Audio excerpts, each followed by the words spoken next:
Good evening, everybody. It's Steve with Real Progressives.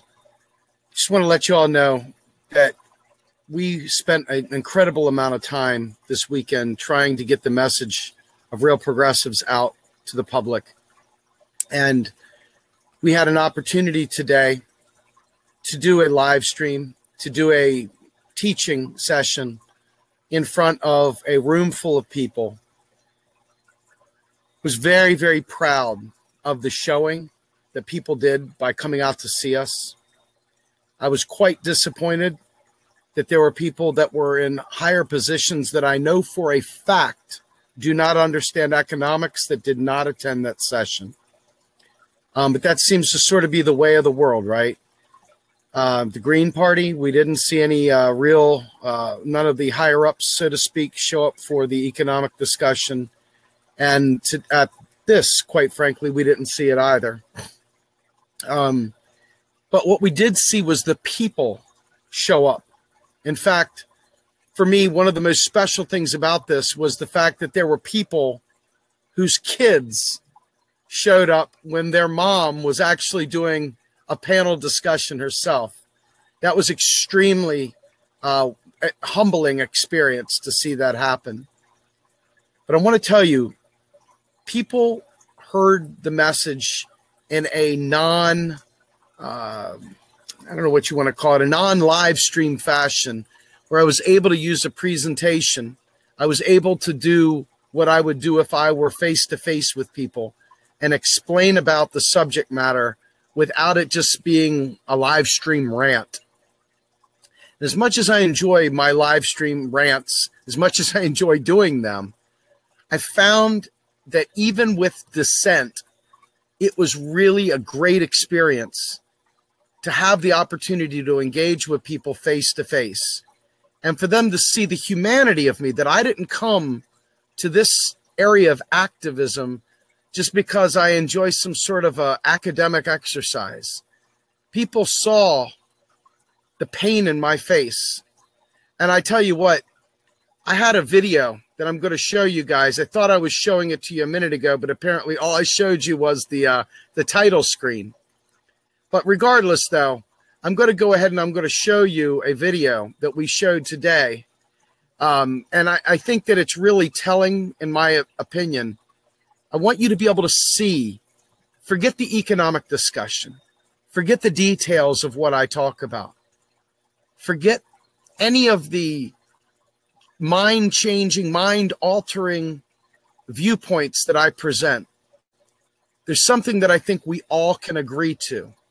And I think that that right there, my friends, is what I would like you to see. So I'm going to show you this, and I hope that I can do this. And if I screw it up, you know what? We'll do it again some other time. But I'm going to give it my best shot to share my screen with you guys and see if this works. So bear with me momentarily. I'm going to go ahead and do this and see if this shows up. And if it does, there we go. So I'm going to show you guys this screen right here. And I hope that this video hits you as hard as it hit me when I saw it today. So here we go.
So hopefully that video helped you understand what drives my mission.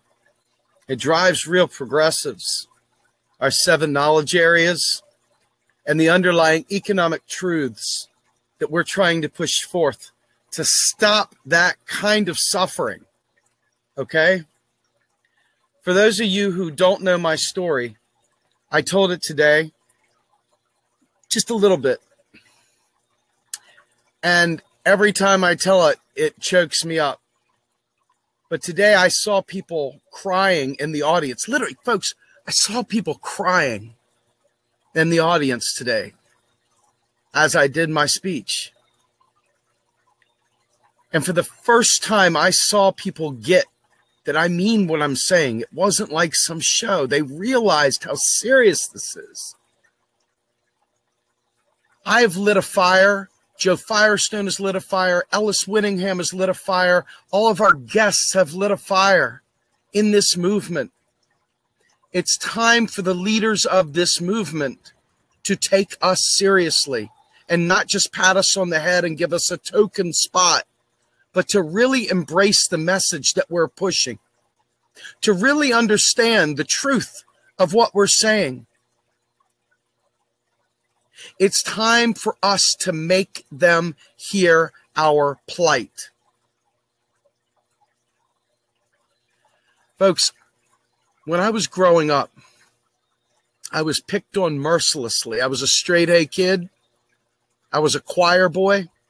Mom wouldn't let me play football. I had all kinds of issues with people picking on me like a son of a bitch, just going after me like you wouldn't believe. Back in the 80s, 70s, stuff like that, it wasn't cool to be called a fag. But because I was a choir boy and because my mom was the dominant one in my life, I got all the harassment that you could ever imagine back then. It tore me up inside. My mom and dad didn't have a lot of money. My mom was a stay-at-home mom and my dad worked his butt off. And so we didn't wear the best clothes and we got torn apart. Those are minor things compared to what's happening around us. And as I grew up and got bigger and started going deeper and deeper into drug use and alcohol use, fighting anybody that looked at me wrong, my life just kept going in a death spiral. I got sober June 13th, 1993. I stopped drinking for almost 10 years. The sun started shining on me everywhere I went. My career at Verizon was going through the roof. I was a senior sales engineer at Verizon during the heyday of the internet boom. I got to go all over the country selling million-dollar widgets. The sun was truly shining on me. I was going to college full-time. I had beautiful children. I had a wife. I had the house. I had the car. I had everything. And then it got taken away from me. I went back out drinking. The whole world started death spiraling for me. But I got back on the wagon, got sober again, got 2 master's degrees during sobriety. And then it all came crashing down with the great global financial crisis that hit. So I was a Republican during this time period. And I was a Ron Paul guy. And I went through all the machinations that the right wing goes through. All the judgments, all the short-circuited ideas of, hey, if they were just doing better, they would have better. I wagged my finger. I looked down my nose. All the things that you see Democrats of today do and Republicans of today do. We have got to be at a point where we start realizing that it shouldn't take a calamity to make us see the light. But it took calamity for me to see the light in losing a 17-year career at Verizon. Even with all my degrees, I lost this career. My mother had to save me over and over again. My mother and father bailed me out, tried to save me.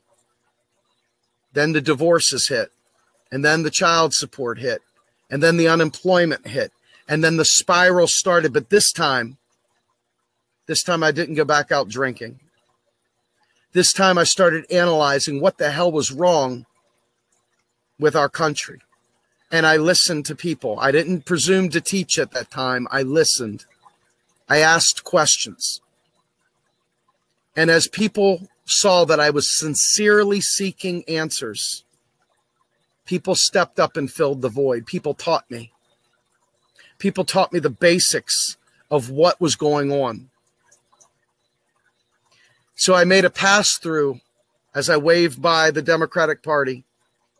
I made a pass-through with them and became an independent, progressive MMTer that I am today. As a progressive MMTer, I understand that without strong understanding of economics, our movement can't do anything other than bitch and moan and whine about means of production and all the other inequities. We can't do anything about it, but we can bitch till the cows come home. And that wasn't satisfying to me. I wasn't willing to march in place and just say, oh, it's all hopeless and helpless, I give up. MMT gave me hope. MMT made me realize that the only thing that was standing in the way of our ability to make this happen was uniting the movement, uniting the people. I didn't even care if we had fair elections. I didn't even care if we got our guy or gal elected to Congress or, quite frankly, to the White House. I knew that if we, the people, stood up and really meant it and rose up, that it wouldn't matter how fair or unfair those elections are. The opiate of the masses, football, church, you name it, couldn't keep us repressed any longer. The mainstream media gaslighting us couldn't keep us repressed any longer. We unite and we join forces and we take to the streets. We go to the town halls. We go to the congressmen's offices. We sit there and we demand that they acknowledge truth. We come up with our list of demands. Unlike Occupy Wall Street, we keep them short, simple, and truthful and to the point, and we stand on them and we demand they act on them. Folks, I can't guarantee you that you'll have free and fair elections right now. I can't guarantee you that Congress will ever act on our behalf without us rising up. I can't guarantee you that we will ever see an end to war if we don't rise up as a people. I can't guarantee you that we will survive cataclysmic environmental disasters if we don't act quickly and swiftly to deal with green energy. I can't make any guarantees to you other than the fact that if we do not unite, if we do not rise up and understand the economics that I am telling you, we will fail. We will fail. There is no point in claiming to be a revolutionary without an exit strategy. There's no point in claiming to be a revolutionary if you're still putting Band-Aids on heart attacks. There's no point in saying any of those things. And I want to show you something. This right here, time cannot be regained, folks. Time cannot be regained. This right here should tell you why I am so adamant and why I am so passionate. I am telling you right now that if we don't embrace MMT and stop the conspiracy theorists, stop the liars that don't understand the relationship between the Fed and the Treasury, stop the liars who tell stories and sit there and sideline people from honest to God knowledge, we will fail. We will fail, folks, if we do not rise up in truth and unity, not just unity, because unity can lead us straight to the tar pits without the knowledge. If we opt to go into this thing without truth, then we are done. I want to show you something from a friend of mine. His name is Bruce Patrick. And for those of you who don't know Bruce, Bruce is a great man. Bruce was the one that took all the time in the world with me. And he took all the time in the world explaining these things to me. And once I understood, I could no longer unsee, just like what he says in this diagram. Federal government creates U.S. dollars with fiscal policy. The banks only have the opportunity to destroy us because Congress refuses to spend on us. So that allows us to go into private debt that we cannot sustain, private debt that destroys us. Taxes take money out of the economy. They do not get recycled. They do not pay for things. And yes, William, you are square on. You are spot on. You are spot on, William. Here it is, right here. Once you learn a truth, you are responsible for that truth. If you don't feel a sense of responsibility, once you've been explained and taught and shown this, I don't know what to say, because this right here is the power of a progressive movement, is understanding this simple truth. Federal government spends money into existence and it taxes it out of existence. Banks create IOUs.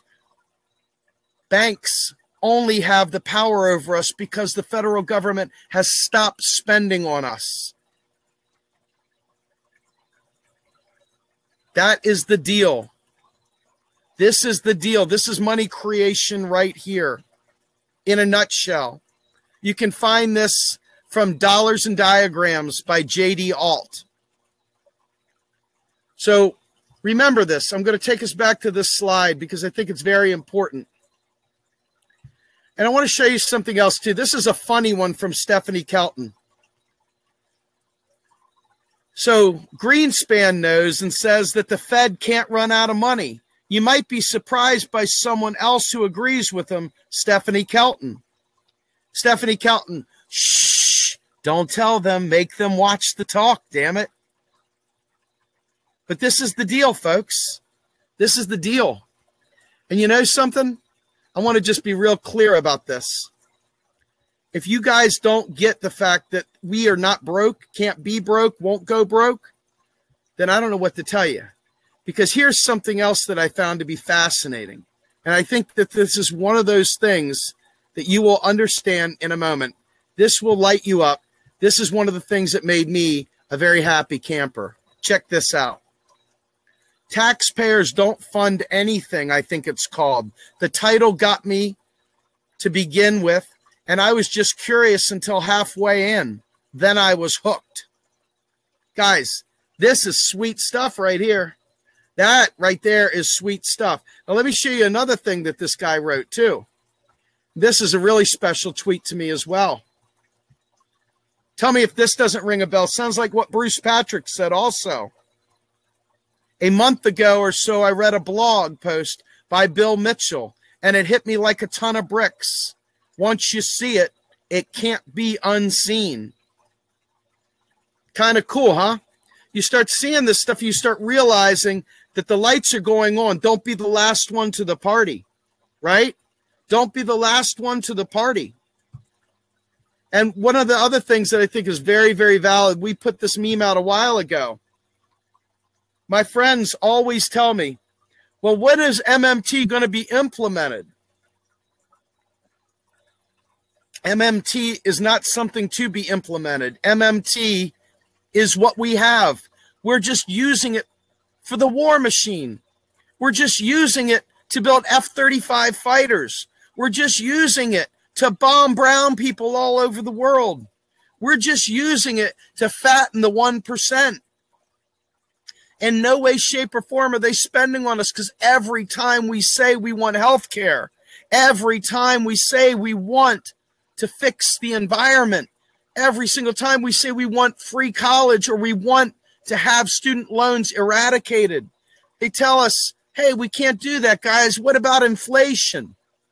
But then when you see them putting money out there into the war machine, and no one even mentions inflation because there is no inflation at all. That's when you realize, folks, we're on to something here, aren't we? So Reagan knew deficits don't matter. Dick Cheney crowed and peacocked around. You know, he did his old dance that Reagan proved that deficits don't matter. And he was right. Doesn't that suck to hear that frickin' Dick Cheney was right? Well, he was, but he was wrong on so many levels. And let me tell you why. Because the very money they spent wasn't taxpayer money. The people that say that, they just don't understand. They don't know any better. Once you understand this, they sound like idiots. They sound like fools when they say taxpayer money. They sound like buffoons. Because this is the way our government spends. The Congress writes a law. They keystroke the money into existence. Our taxes are deleted. Remember the friggin' picture that I showed you. I mean, these are things that are important. So let's go ahead and take a look at this one more time. This picture right here shows you that taxes in no way, shape, or form pay for spending. They just don't. No matter how much you want them to, they don't. And I want to tell you something, why this is even more important today than ever. Folks, right now, like no other time in history, we're going to start, well, no other time in recorded history that I know of, not since I've been alive anyway, right? Climate change is hitting us like a ton of bricks. We got Harvey, we got Irma, we've got friggin' polar ice issues, or Arctic ice issues, I should say. We've got all kinds of real, legitimate environmental change going on that is going to dramatically affect our lives. And you know what? If you hear for a minute that we're too broke to fix it, you know we are in a bunch of mess because those people are lying to you. And they're lying to us as a whole. And they're taking our lives into this lie that they've been telling. They're saying our lives are less worthy than the lie of the federal debt, than the lie of deficits, than the lie of taxes funding spending, the lies all across the board. They're saying they don't care. And you know what's scary? I look around and I see people in my own movement, people that claim to be progressive, more worried about the private Federal Reserve. And I see them waxing and just bullshit about inflation. Folks, in our movement, we're not talking about right-winger. Well, maybe they are right-wingers claiming to be progressive. I don't know. But we are talking about people that claim to be progressive, that are running around whining about spending on the 99%. Folks, I kid you not.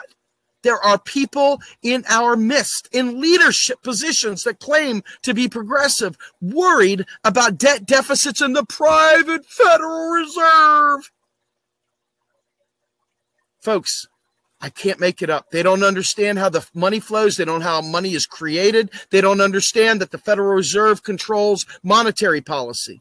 In other words, they shift chairs on the Titanic. They swap out debt instruments. That's it. Quantitative easing, just swapping debt instruments out on the back end. That's it. It's not creating new money. It is swapping one debt for another debt. That's it.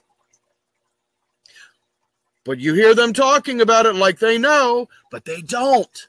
And this is why our movement never gets anywhere. And they don't want to be told they're wrong either. That's the worst part about it.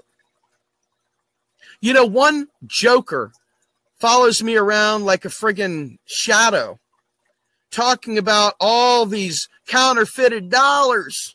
He doesn't understand that banks create zero net financial assets. What is a net financial asset, you might ask? Let's talk about that momentarily, because this is a very important point. When our federal government spends money into existence, it stays in the economy until it's taxed out of it.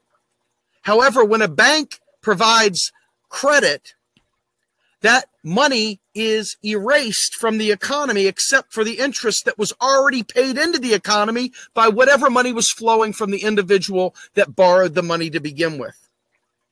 Once the bills are paid off, once that credit is paid off, it zeroes out. It zeroes out, creates zero net financial assets. So the economy is living and dying on private debt. They know that there's so many people that have to pay their bills every month, so that'll keep it flowing. So these people have to work. So that's the slavery mentality that you do when you allow monetary policy to run your country instead of fiscal policy, which is Congress driven. Now, any program that you're asking for, any one of these programs, from enhancing FEMA to be a proactive organization versus a reactive organization, to expanding Social Security to become a basic income of sorts for people that wouldn't want a federal job guarantee, okay, to free college, to student debt eradication, etc. You're not getting that with monetary policy. Monetary policy is there to get you and I into private debt. Do you understand? The Federal Reserve's job is to regulate banks and to clear payments, through the system between entities. That's it. They clear payments. However, when new money is created, and the only way new money is created is by the federal government's congressional authority writing a bill, and that creates new net financial assets. Why is this important? Because if you keep taxing if your idea is to tax for prosperity and taxes are deleted, you're taking the water out of the tub, and the tub just goes like this. And eventually we get into a recession. Think Bill Clinton. Okay? So here we are with all these natural disasters coming.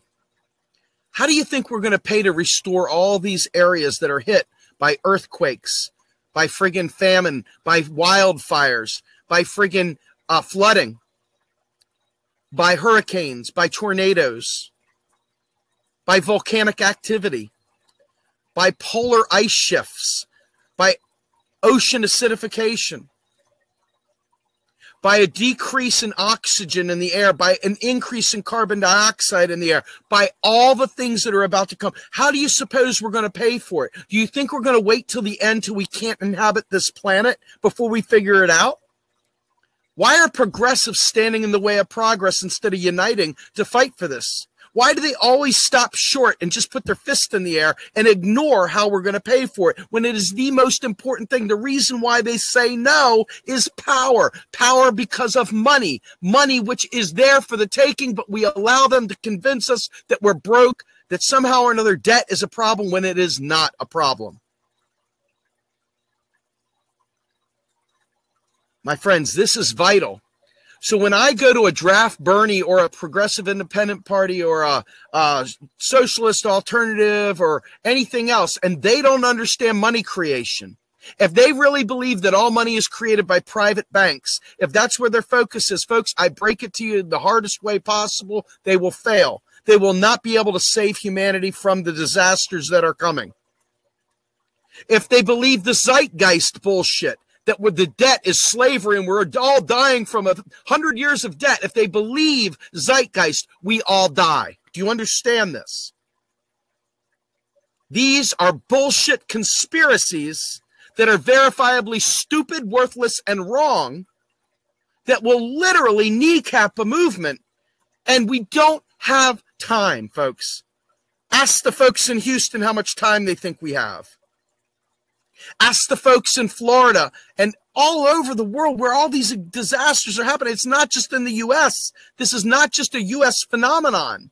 It's not like climate change just hit this little landmass.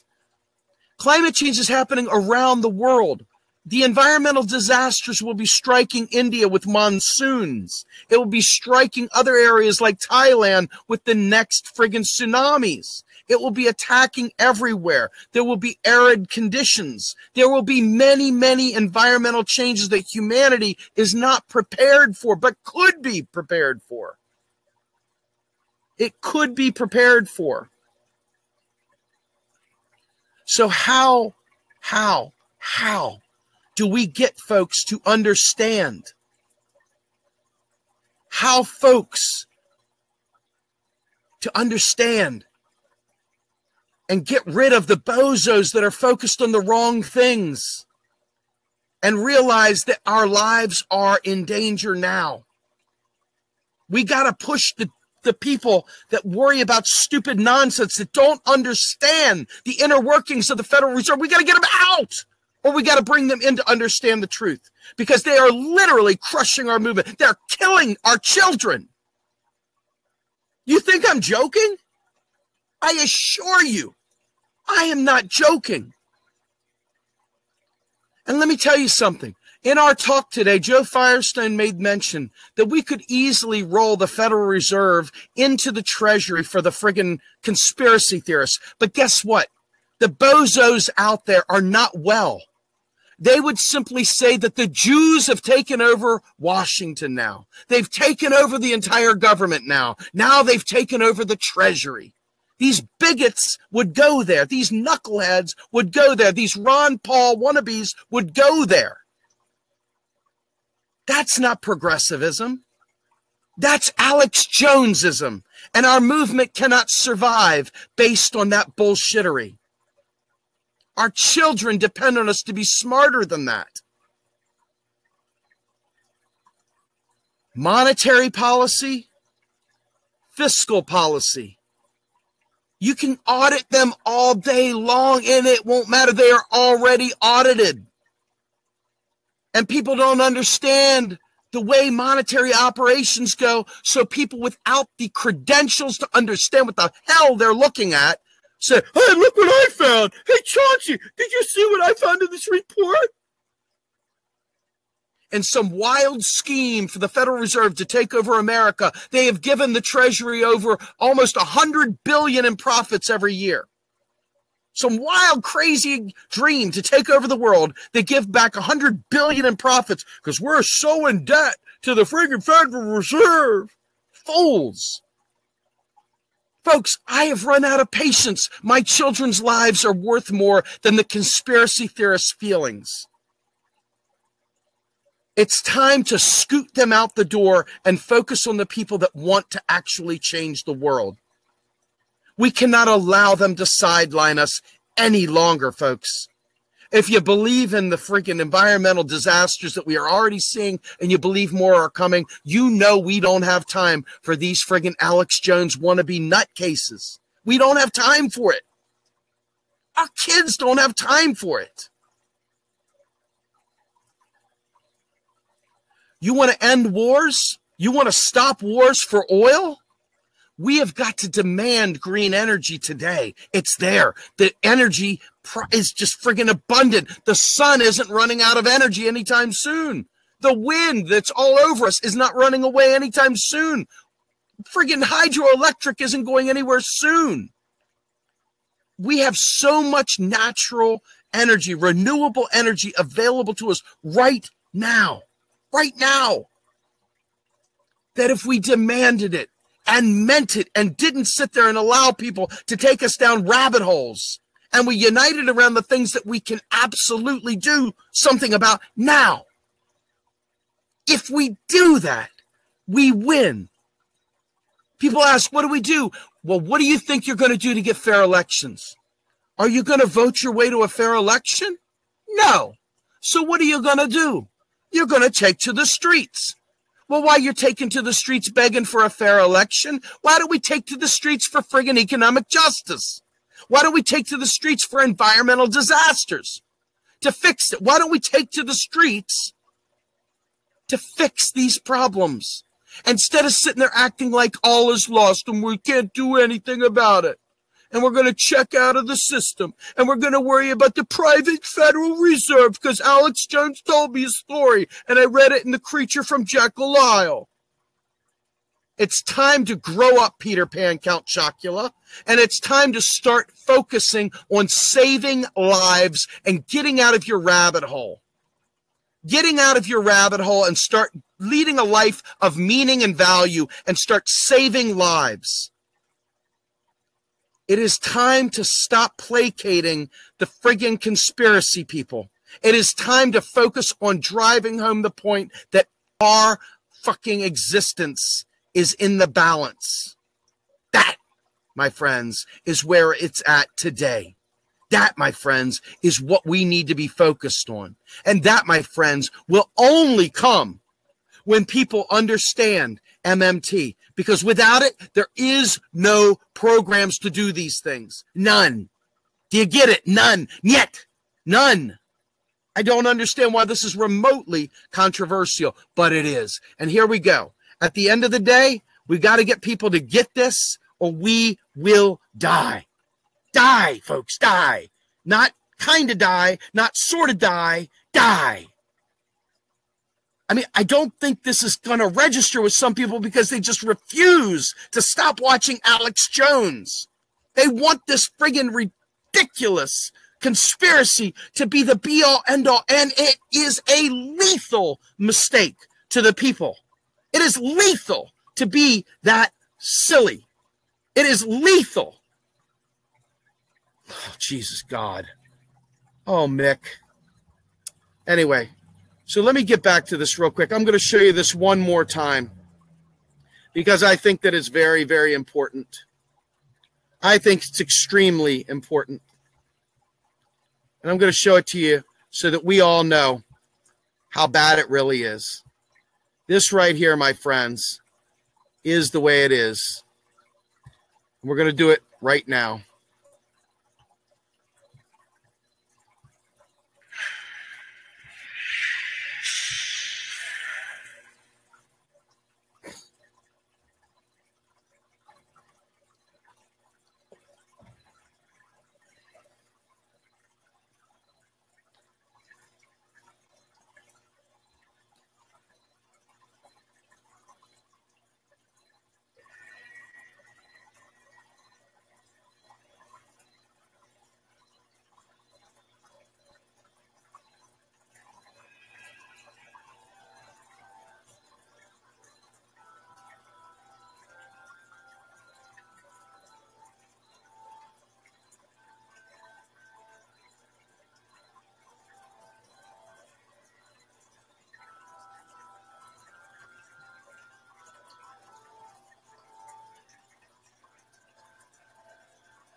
So, folks, I hope you understand how important this subject matter is, that this is in no way, shape, or form, an academic exercise. It is 1,000% about our lives and our ability as people to be able to survive when the time comes, because right now we have a movement full of people that have bought into Alex Jones bullshit and have literally stopped trying. They just throw out nonsense and they sideline an entire movement. Folks, it's up to people like us to stop that and to not let them distract us from saving lives. With that, I'm Steve Grumbine with Real Progressives. Thank you for joining me tonight.